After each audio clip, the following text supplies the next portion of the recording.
Un atelier de restitution sur les rapports du plan d'action des réinstallations pour les sites SNCC et PK 706 tenu ce lundi 21 août 2023 dans la salle de réunion de l'hôtel de ville de Kananga. Ce rapport a été rendu public ce lundi 21 août 2023 en présence des autorités, des personnes affectées, les membres de gestion des plaintes, ceux du comité de suivi et de surveillance des travaux ainsi que les organisations communautaires de base. Ce rapport narratif laisse transparaître tous les axes abordés au cours du atelier de restitution tout en faisant ressortir les recommandations qui ont été reformulées par les participants, lesquelles recommandations prises en considération par les experts. Le coordonnateur du projet Purique Gilles Kidinda fait savoir les objectifs de cet atelier aux participants.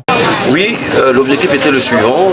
En tant que projet qui va intervenir dans les sites d'érosion, nous avons dénommé 3 sites prioritaires. Ce sont les sites sur lesquels les infrastructures sont vraiment menacées. C'est le cas du site Monusco, c'est également le cas du site SNCC qui est menacé de couper la route nationale numéro 1.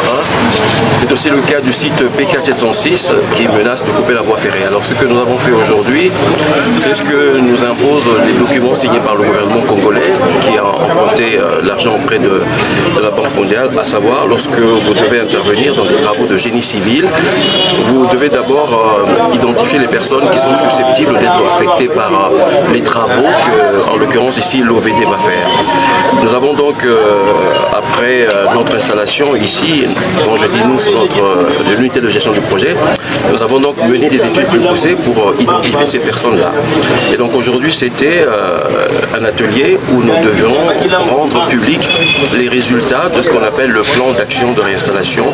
On a donc dit en tout cas à tout le monde que nous avons effectivement des personnes qui sont affectées et nous avons également prévu une mercuriale, c'est-à-dire nous savons avec le public précisément comment nous allons indemniser par exemple la perte d'un bâtiment, la perte d'un champ de maïs. Et tout ça, nous sommes convenus de tout cela et le public a assisté et a contribué fortement pour savoir comment les personnes affectées seront payées. Il y a en effet des gens qui risquent de perdre leurs ressources avec l'intervention des travaux de l'OVD. Il y a des gens qui risquent effectivement de perdre, de voir leurs conditions de vie être affectées par notre intervention. Donc il fallait, avant que les travaux ne commencent proprement dit, identifier et indemniser ces personnes-là. C'est une des obligations en tout cas contractées par le gouvernement congolais. C'est ce que nous avons accompli aujourd'hui. Toutes les personnes qui ont été identifiées et qui sont susceptibles d'être affectées dans leurs biens seront payées directement sur un compte bancaire qu'elles ont ou qu'elles vont ouvrir auprès d'un établissement de leur choix. Voilà comment les personnes seront payées et nous allons nous assurer qu'effectivement l'argent soit payé le plus rapidement possible sans tergiversation et nous avons pu obtenir auprès de la banque Equity Bank, qui est la banque qui gère les fonds sur lesquels nous avons déposé les fonds du projet.